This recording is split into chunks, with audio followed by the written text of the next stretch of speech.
Hello Pisces, Sun, Moon Rising, and Venus signs. Kamusta kayo? Sana po nasa mabuti kayong kalagayan. Welcome back po sa Star Tarot.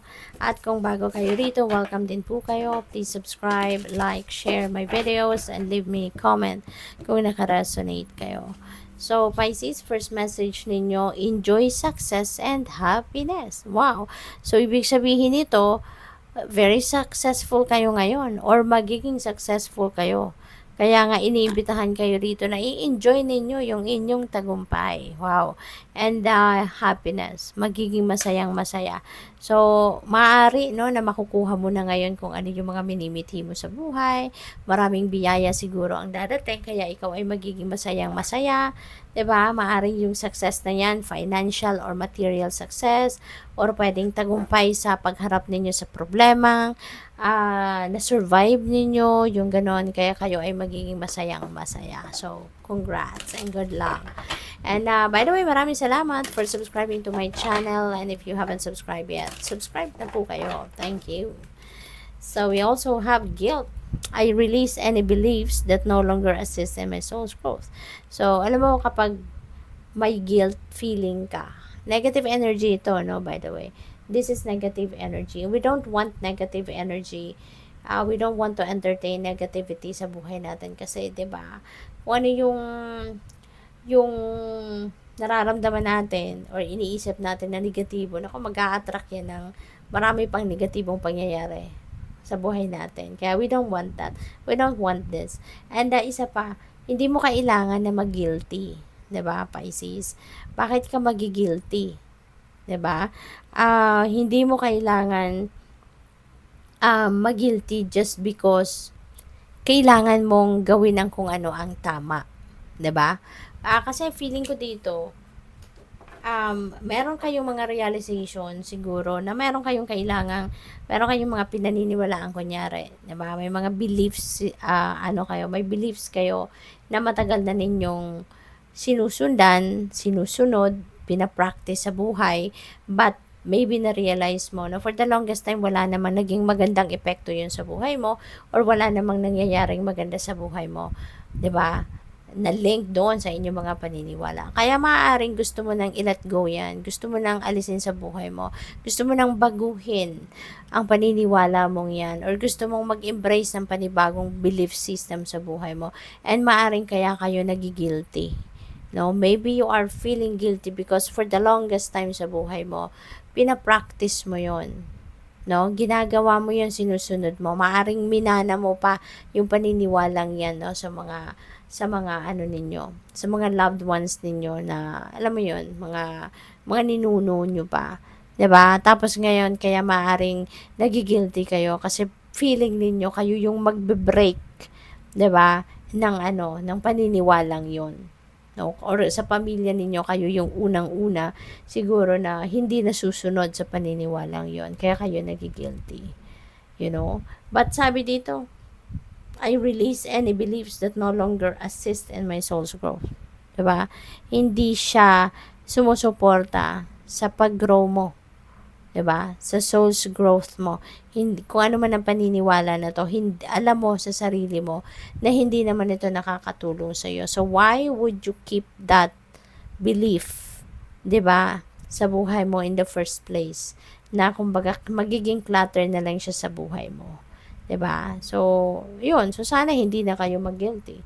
Kasi 'di ba, kung hindi naman talaga napapakinabangan, hindi naman talaga nagdudulot ng positibong epekto sa buhay mo, or hindi naman nakaka-contribute sa buhay mo, then why would you keep it sa buhay mo? Why would you not let it go and make room sa buhay mo for something na mas makakasuporta sa soul's growth mo, hindi ba? So, tingnan natin ano pa mga messages. So, maraming salamat, no, for not skipping the ads.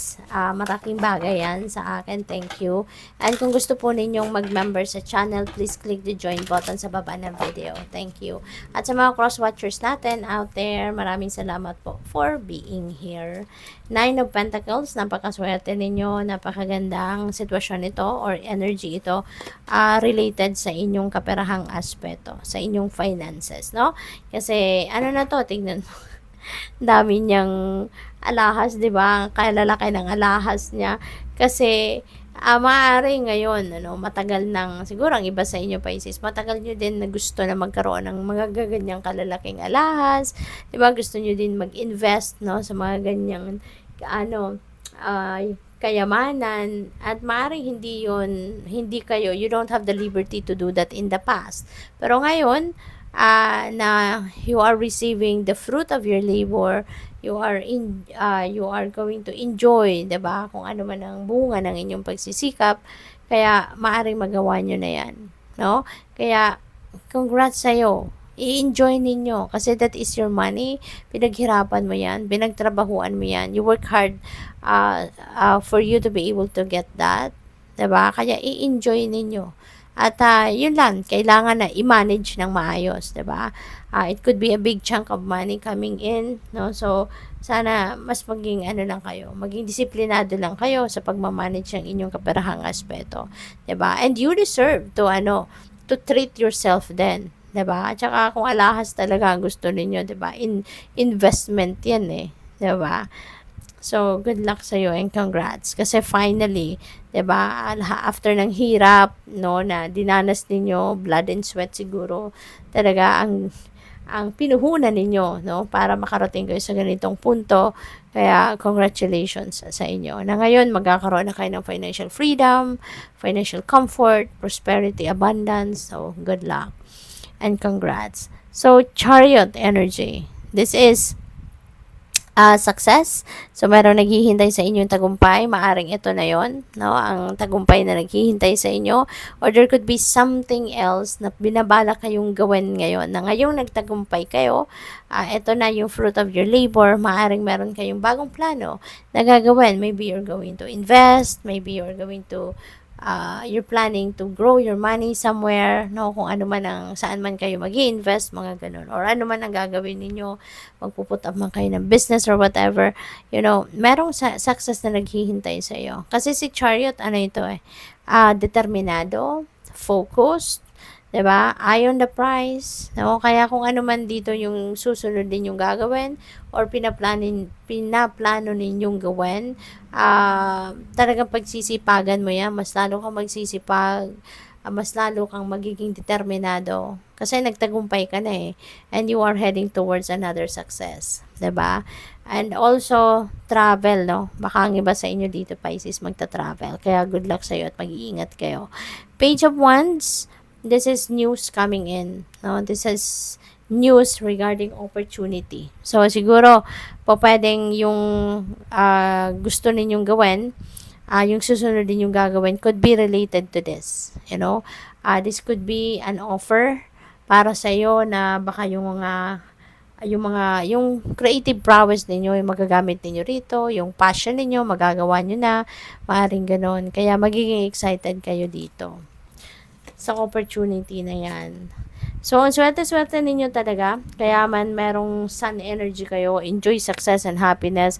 Kasi look at that, pagdating sa perang swerte ninyo, meron kayong 9 of Pentacles, which is already abundance and prosperity, rich gain. Si Empress, ganun din eh. This is also a prosperity and abundance energy. So, marami talagang pera ang pwedeng dumating sa inyo rito. Pwedeng marami din opportunity, no? Ang dadating dito sa inyo na maaring mapagsimulan ninyo ng additional income stream, 'di ba? Or mas malaking sweldo sa trabaho, 'di ba? So, malaking pera din, no, ang pwedeng maihatid sa inyo ng mga opportunities na to na pwedeng dadating sa ngayon. We have Queen of Wands and you're going for it. Siguro may mga offer talaga dito, no? Pwedeng may promotion, may mga ganon. Or baka magsisimula kayo ng ibang ruta, 'di ba? Maaring magche-change kayo ng career path, no? Depende sa offers na papasok, and maaring 'yan ang talagang pagfo-focusan ninyo kasi you want to establish your financial empire siguro, no? Sa dami ng maaring lucrative offers na pwedeng dumating sa inyo, kaya magiging maswerte kayo pagdating sa pera. And if you are going to embody the energy of Queen of Wands, talagang ano kayo, magiging matagumpay. You will be focused, determined, at saka ano kayo, magfo-focus kayo doon sa pag-i-establish, no, ng inyong kaperahang aspeto rito. We have 10 of swords. This is betrayal. This is stabbed in the back energy. You know, maaring ganito kayo noon. No? Kasi tapos na to, nangyari na to. So, maaring naloko kayo in the past. No? Marami sigurong mga pwedeng merong na-scam kayo rito, pwedeng merong umutang, 'di ba? Hindi nagbayad, yung ganon.